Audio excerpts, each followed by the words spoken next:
There were times when guys that were still alive were tagged dead because the doctors and the corpsmen spent their time trying to save those that they thought they could save. And when you coming in on a ship and you see all the gun turrets swinging around pointing at you, and you're still a minute away, you know there's not much chance of surviving that. And the other thing that always bothered me was burying them alive.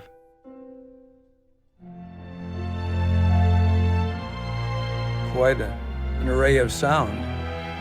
Listening to torpedoes and bombs explode while a band on a battleship is playing Star Spangled Banner.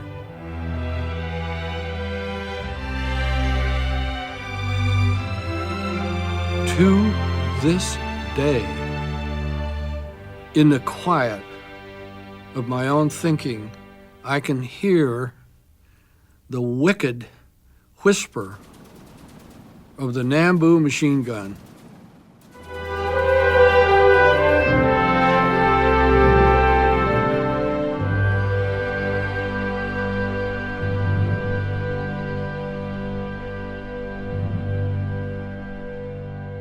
The early days on Paris Island were very, you might say, hectic, to the extent that we had about 8 weeks at the most to get our platoons ready to ship out.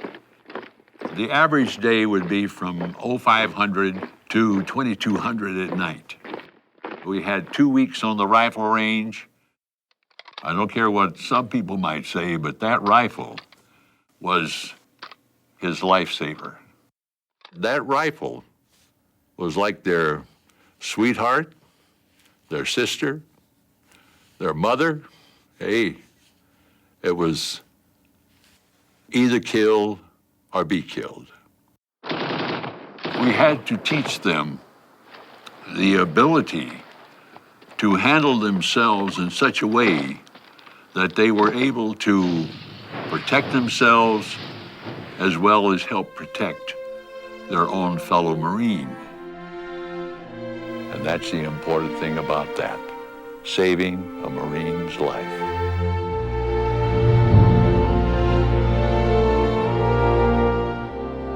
I was on the USS Tennessee at Pearl Harbor on December the 7th, 1941.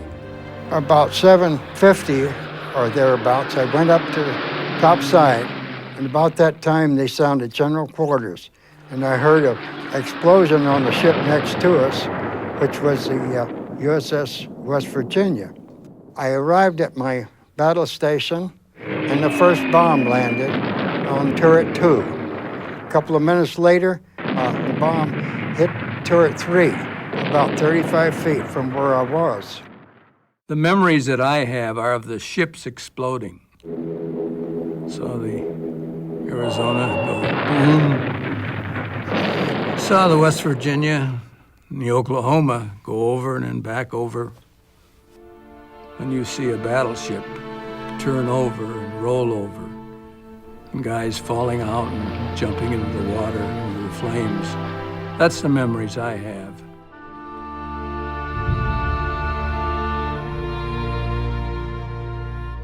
That's mainly what the operation was for, to make the Japanese start thinking, well, are they hitting Guadalcanal or are they hitting over there in the Marshall Gilberts?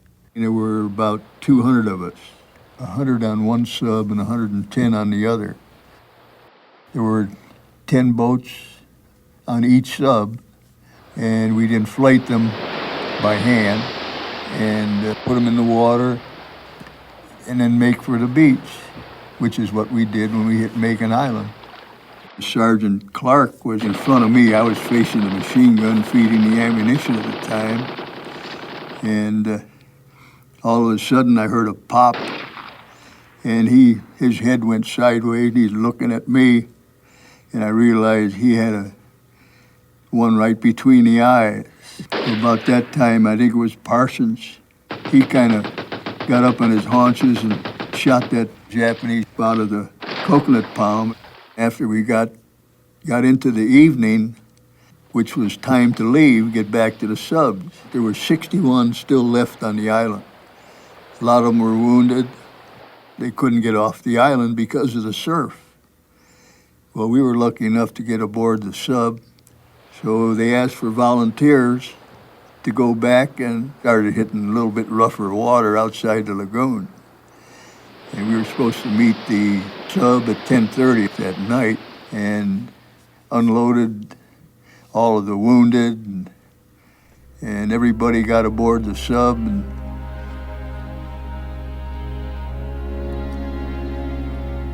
we left a few fellas behind.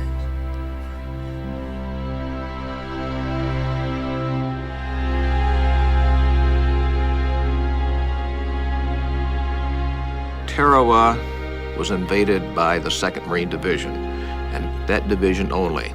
They were the ones that took the blunt of the assault from the beach defenses. There was a pier that the Japanese had that extended out across the reef for almost a half a mile. A lot of Marines managed to get ashore by using the pier for cover, but a lot of the guys who were in the Higgins boats were dumped out on the water and had to wade in. And many times it was over their head when the ramp was open and the guys jumped off and they just disappeared, went right on down. Most of them did not have a chance to get their equipment off and come to the surface. So they're still down there. By rights, no Marine should have ever set foot on Tarawa. The Japanese admiral there, in charge of the island, had bragged that it would take 1 million men 100 years to take Tarawa. But the men of the 2nd Marine Division did it in only 76 hours, and that was something absolutely incredible. We lost over 1,000 Marines that died during the battle. These guys that took Tarawa, in my opinion, were the greatest fighters in the world.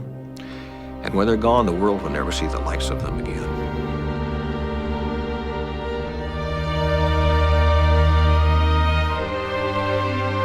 To every Marine, every corpsman was a hero. We looked to them like a godfather. We depended on them for our survival, and we knew that if we ever got hit or wounded, and we called for corpsmen, if there was one within calling distance, he would be there. I saved lives, and that was my job. That was my focus. The very first casualty I took care of was hit right through the jaw. The bullet went across his tongue, cut his tongue, went out the other side. And I thought to myself, this guy's a mess, a mess. I got to him and just took his head in my hand and reached in his mouth and dug out pieces of teeth and gum. I saw that he was trying to swallow his tongue, so I got out a forceps out of my medical kit, clipped his tongue to his lower lip, so he wouldn't swallow it, so he wouldn't drown in his own blood.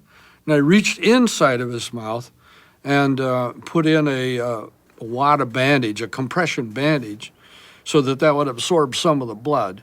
Then I got some plasma going in him, and I couldn't give him a shot of morphine when the pain did return, and it began to return fairly rapidly.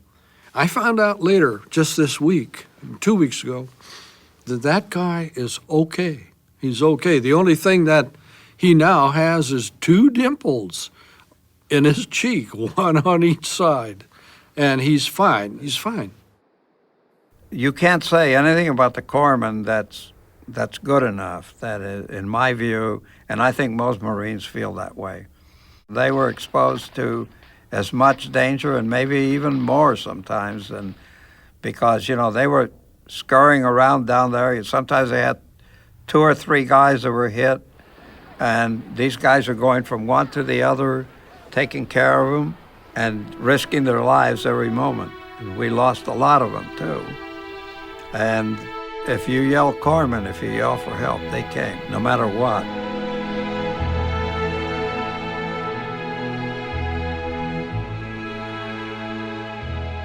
There is a camaraderie there that exists in very few units anywhere else in the Marines. You're like best friends and married to each other and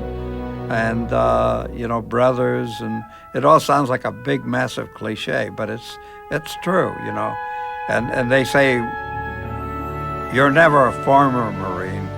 You're just a Marine who's not in service, at that time. And that's true too. It was a rite of passage for me. I was 17 when I went in, quickly turned 18. But it was a rite of passage from boy to man. How they ever got off the beach, I don't know. How they ever managed to extract the Japanese out of those bunkers, out of their machine gun nests, I don't know. They were marvelous, marvelous men. And I'm proud to have been associated with them. I deem it an honor to have served in the greatest fighting organization in the world today, the United States Marine Corps.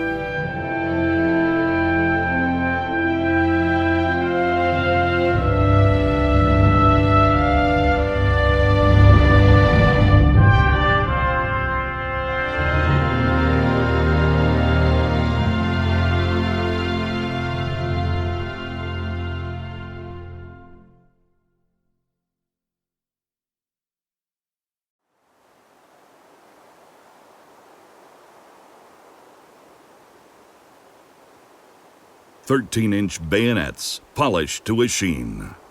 9-pound M1 Garands ready for battle.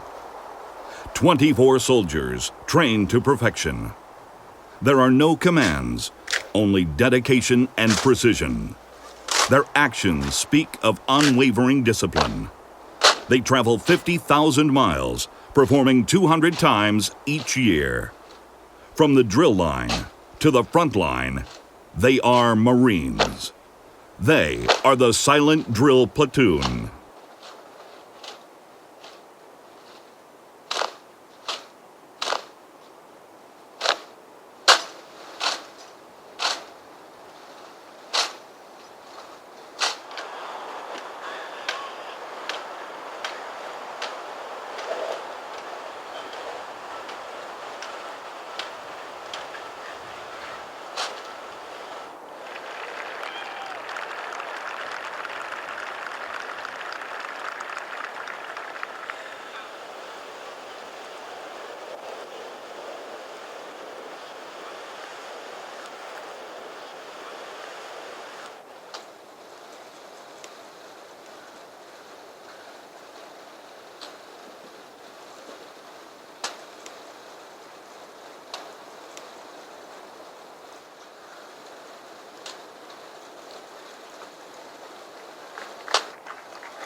December 7th, 1941, a date which will live in infamy. The United States of America was suddenly and deliberately attacked by naval and air forces of the Empire of Japan. At the start of the Pacific War, leaders in both Japan and the United States knew that the battle between their two countries would be fought not only on the front lines, but also in the hearts and minds of civilians and soldiers. It was imperative that they boost the morale of their own people and undermine the spirit of the enemy. This war of ideas and images would become known as the Throught War.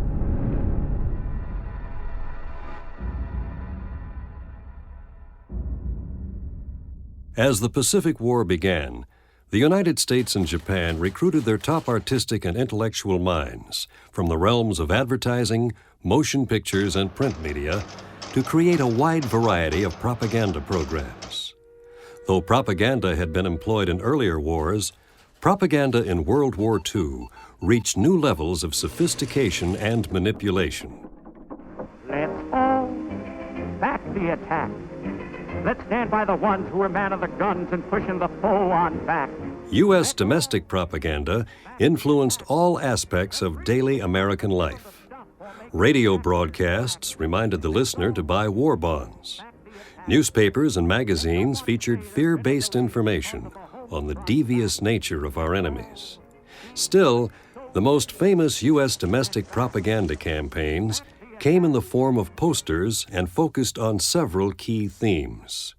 Avenge Pearl Harbor, like the Alamo cry of an earlier era, was designed to keep the American public's anger alive and to remind them why they needed to continue fighting. Keep 'em firing cautioned civilian workers to avoid the sins of waste, hoarding, and poor work performance. Someone Talked warned Americans against divulging sensitive information because the enemy could be listening at any time. I just learned a secret. It's a honey. It's a pip. But the enemy is listening, so I'll never let it slip. 'Cause when I learn a secret, boy, I zipper up my lip. Hello, Ma. I got a secret. I can only drop a tip. Don't breathe a word to no one, but I'm going on a trip. Shh. Don't breathe a word to no one, but he's going on a trip. At the local cinemas, newsreels showed the heroic deeds of the average GI and touted the great battles he won with the aid of wise officers. However, what was not said was often as telling as what was. Accounts of U.S. strategic blunders and ugly defeats were mostly suppressed, and the harsh, often gory details of the battlefield were glossed over. The Japanese domestic propaganda machine faced an even greater challenge than its American counterpart, as it was aimed not only at Japanese citizens, but also those living under Japanese rule in nearby Asian countries. The challenge was to convince the people of these conquered nations that they were better off with Japan than with the Allies. In order to promote voluntary participation in a costly war effort, Japan fostered the idea of an Asia for Asians. They used phrases like the Greater East Asia Co-Prosperity Sphere, instead of referring to the conquered lands as part of an expanded Japanese empire. The Japanese portrayed themselves as a compassionate force, uniting Asia against the evil of Western colonization. Japan also fostered outright hatred of the American enemy, encouraging the desecration of the U.S.'s most beloved symbols and icons. For its part, the U.S. portrayed the Japanese in equally unflattering ways. Political cartoons, posters, and films portrayed the average Japanese as sinister, ugly, and dangerous. Extend horrible empire. Take California, South America, Brooklyn, Europe. Take whole world.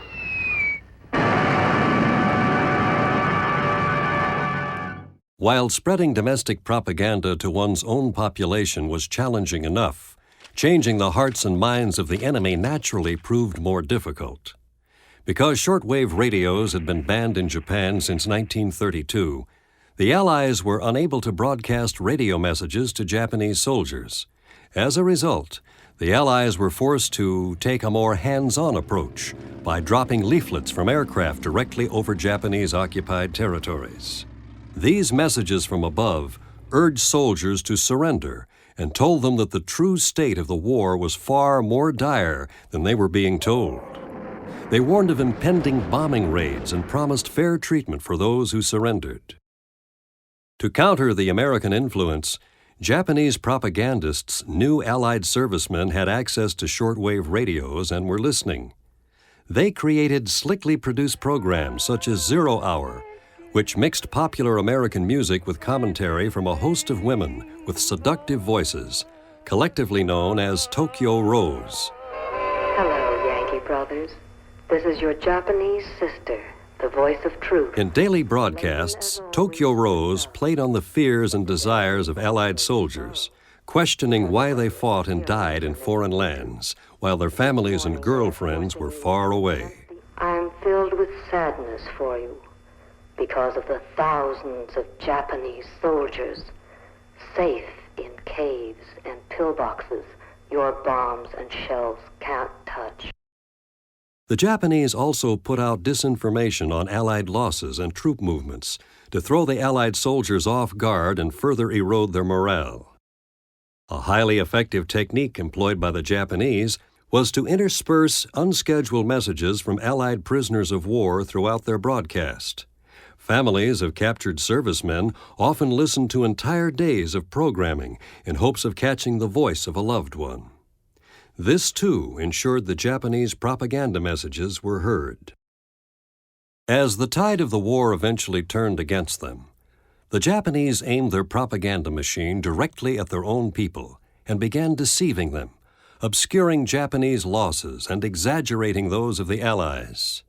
Crushing defeats, such as the Battle of Midway, were covered up and retold to the Empire's subjects as stunning victories. With the fall of Saipan and the commencement of intense Allied bombing raids on the mainland, Japanese propaganda took on an apocalyptic tone, emphasizing the depraved, inhuman nature of the Allied enemy and urging citizens to prepare for a suicidal fight to the death rather than accept defeat.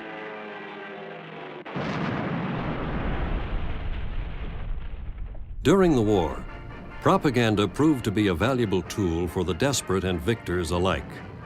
Equally, both Japan and the United States used any means necessary to vilify one another in an attempt to rally support behind their cause. As a testament of its prior effectiveness, today, nearly every nation has an agency devoted to propaganda. While it is the objective of these agencies to educate the public, they exist in not teaching us how to think, but moreover, what to think. Simply, this remains the agenda behind a different kind of war, a battle for our hearts and minds, otherwise known as the Thought War.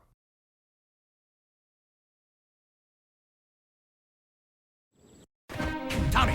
Wake up, Tommy! They're in the camp again!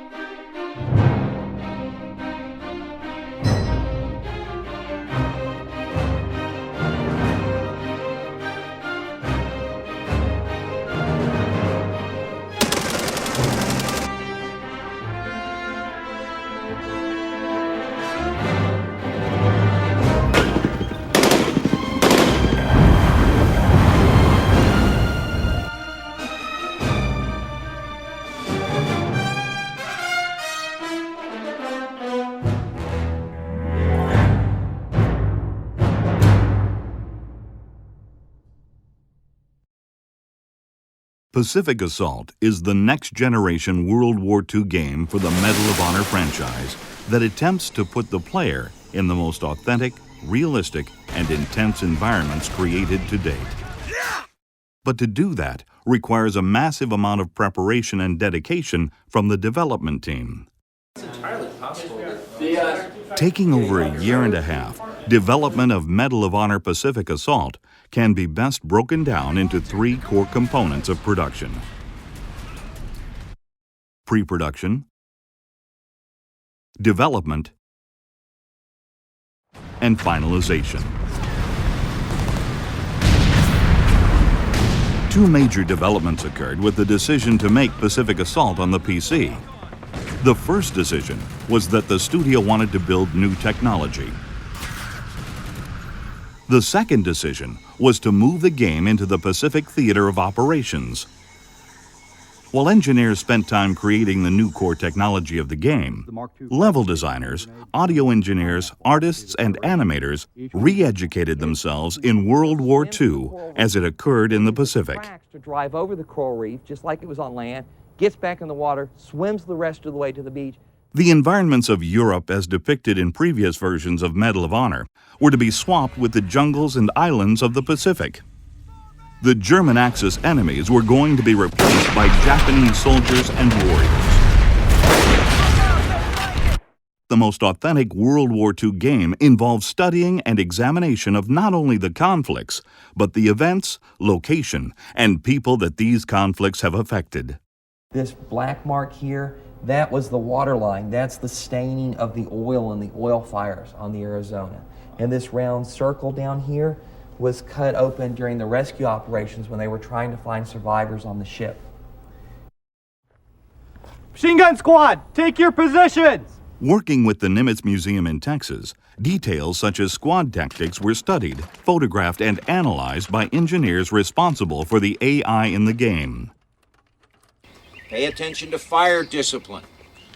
It's not smart to just blow them all out there and then sit there trying to figure out how to get more ammunition while somebody maneuvers on you and hammers you. Military advisor Dale Dye was brought in to directly instruct the development team on the finer points of combat training and tactics used in many of the conflicts. This was then followed by an in-the-field session employing those tactics with the development team in a live environment. With the Pacific Theater being America's earliest involvement in World War II, it also represented some of the early weaponry produced by the U.S. and its effectiveness in jungle conflicts. The development team's weapons modeler and audio team were debriefed on the various types of weapons used in the conflicts. At the start of the war, we were still carrying pretty old weapons. And one of those, the primary weapon of that was the Springfield 03, which you see right here. Learning the intricacies of the weapon, firing, reloading, photographing, and recording each of them were all keys to ensuring that Pacific Assault's in-game weapons were the most authentic and realistic ever produced for the franchise. A new core component to Pacific Assault is the ability to fly an SBD Dauntless fighter plane. Our research into flight and aeronautics for the game took us to the Plains of Fame in Chino, California. Director Mark Foster showed many of the planes used in World War II, including the featured Dauntless plane in Pacific Assault. The SBD was photographed completely so that the modeler had all the information to build it correctly for the game both inside and out. I can't take this guy! Danny, I'm bringing him past your rear, over! The development process for Pacific Assault consists of multiple disciplines: art, animation, audio, engineering, design, and production, constantly meeting to discuss the intricacies of development. So the muzzle flash is fixed. Like a full-fledged animation feature, the animators meet for dailies, a review process which in-game animation and cinematics are critiqued and complemented. At a physical point in production, various disciplines are then merged into sub-teams to tackle the levels as a group. Designers of the levels lead the way in visualizing what is still needed to achieve the full potential of each level. Whether it's audio, art, some new effects, or new animations, this is where the final polishing goes into a level. Okay. Thank you. Oh, not a problem, Gunny. Just wondering why you... I mean, everyone knows that Tommy is the hero of the group. Hey, you know what? What about me? Remember that one guy in that tree I potted? Clear! Exit it back! Towards the end of development, production then works to finalize issues and put the finishing touches on the game. Paying courtesy calls on Waywank and ITAP. Footage for in-game movies is attained by the National Archives in Washington, D.C. and exhaustively reviewed. Right. It's an indication of dirt, but it's not really. I think it gets lost. I think we're better with a lot of these. Like there's see these splotches and stuff here. Those things I think pop all the more. The game is then opened up to various partners to best see how to cross-promote the game and maximize exposure outside the normal channels of software distribution. All of this effort is to ensure that the product itself has proper exposure when it's released to the public and that Pacific Assault has an awareness factor upon its release. From pre-production to development to finalization of the game, this is Medal of Honor Pacific Assault.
This is your first action.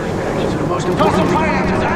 Look over. Ways up. Coming back! Get to your back! You should be in the game. Was gone. All else was darkness. Hi, I'm Brady Bell, and I'm the director of Medal of Honor Pacific Assault. I'm going to talk a bit about the different kinds of cinematics we use in our games and the thought process behind each of them.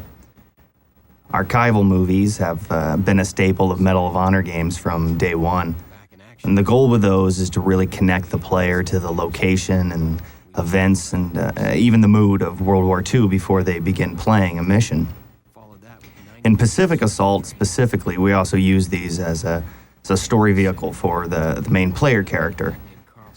Because in first-person shooters, it's tough to get across the mindset of the character, we decided to, couple this archival footage with an internal monologue to drive story and show character progression over time. Island that the Japs are hunkered down on in hopes of creating a diversion for a much These are definitely the most straightforward movies to create for us, but require tons of upfront effort. We sent one of our producers to the National Archives in D.C. and he came back after a week with literally 100 hours of Pacific theater footage.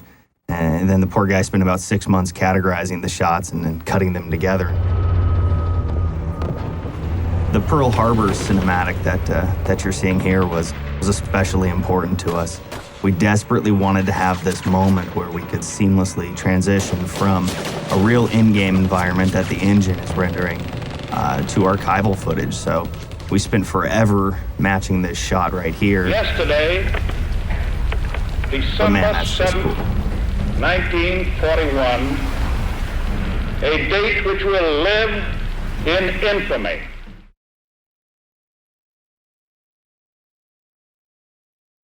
Creating the teaser was no different than any other movie. Every one of them starts with a script that details shot by shot what we want to get across. And because this piece was pretty simple, we skipped traditional storyboarding in favor of a 3D animatic, which is basically the roughest representation we can create to communicate the overall concept of the piece. Whether in games or movies, teaser trailers are generally created when you don't have enough material to convey the whole scope of your game. And this one here was designed based on some photographs I came across of World War II flight crews writing personal messages on bombs. They'd write the names of buddies who were killed in action and even attached, dog tags and personal effects to bombs.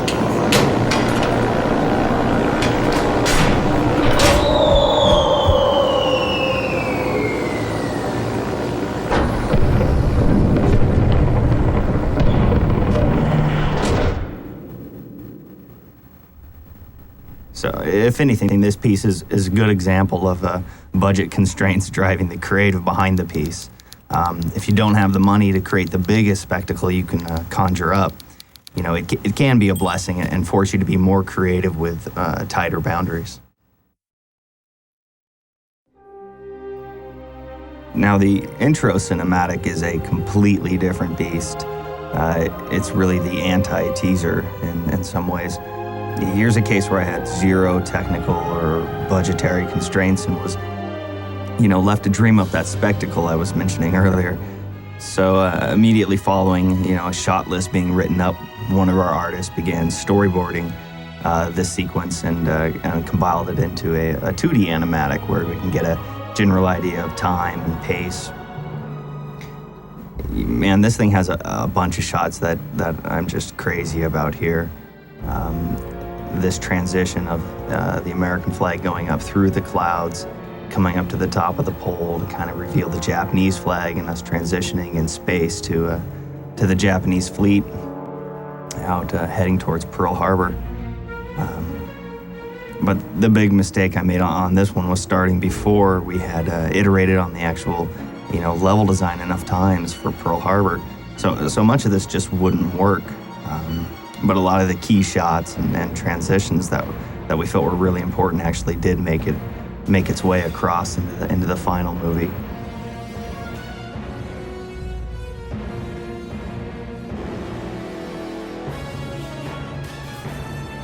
So this whole section coming up here is actually part of what we lost because of the actual level design we ended up going with. This shot pains me to lose.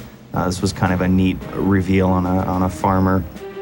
All the silhouettes of the Japanese squadron kind of tearing across his land. Coming down into the harbor on, the lone sailor. Apparently he was the only guy awake that morning. This shot really hurt to lose. So the mountains swishing by in the extreme close-up. Come up to a reveal on the harbor and the squadron all kind of banks off and turns in. And here's our poor guy. Oh no, what? So as I mentioned, because of how we actually decided to design the level and have it open, this whole part wouldn't have made sense, but it was a lot of fun to develop visually.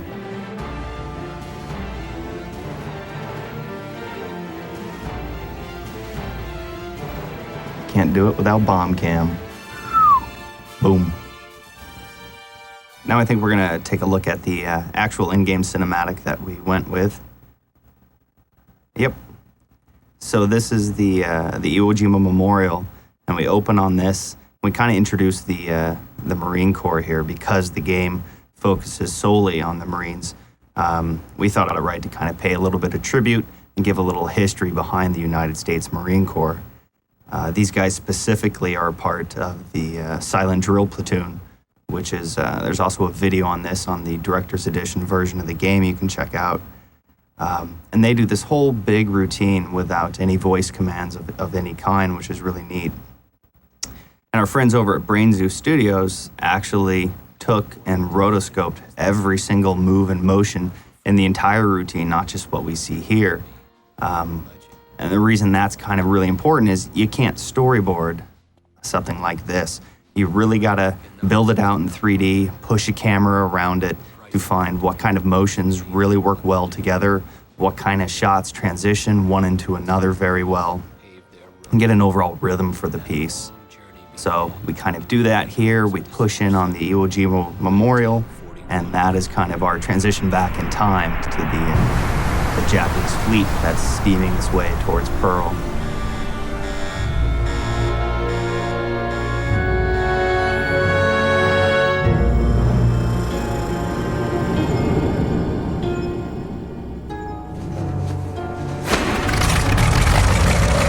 So you can see a lot of the same shots that we had in the original storyboarded version. A lot of the same transitions made their way over to here that we thought were the kind of the key moments to get across. This transition here is kind of neat. That headband going into the signal flag, coming down into the guy on the deck. It's going to launch everything off with a big audio cue here, a pregnant pause. Ooh, that builds tension. That's cool.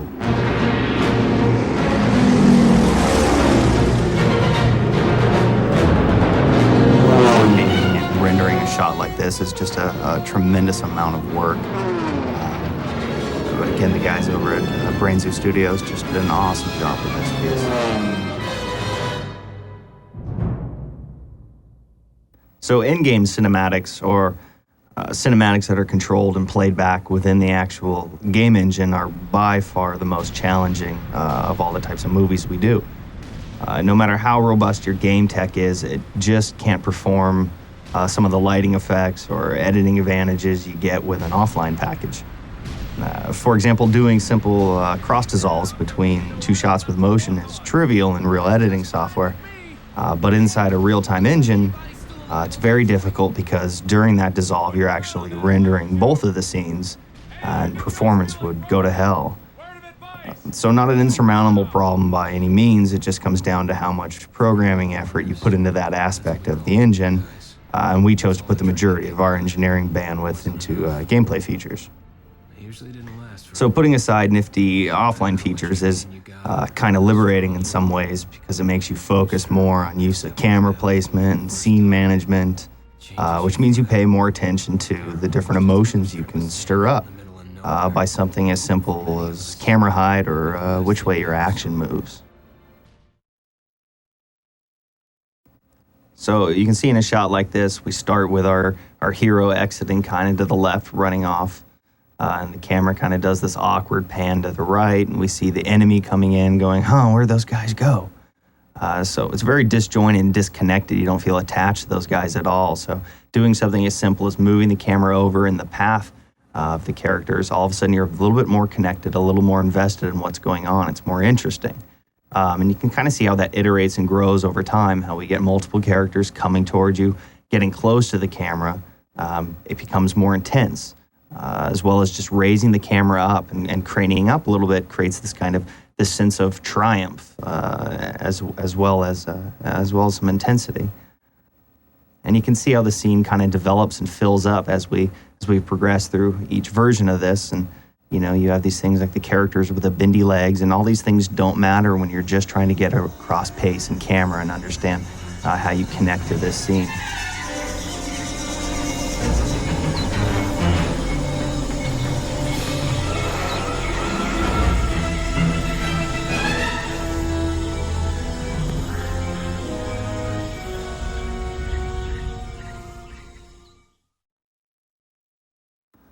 So obviously these things are a lot of fun to make. They're probably on par with making the game itself. And you put these things together and you breathe life into these characters, and you get some emotion and some real personality starts to come across, and all these guys become just a little more real and a lot more fun. So there you have it. There's kind of the turbo look at making movies and Medal of Honor games. You know, it's a huge effort by a ton of people.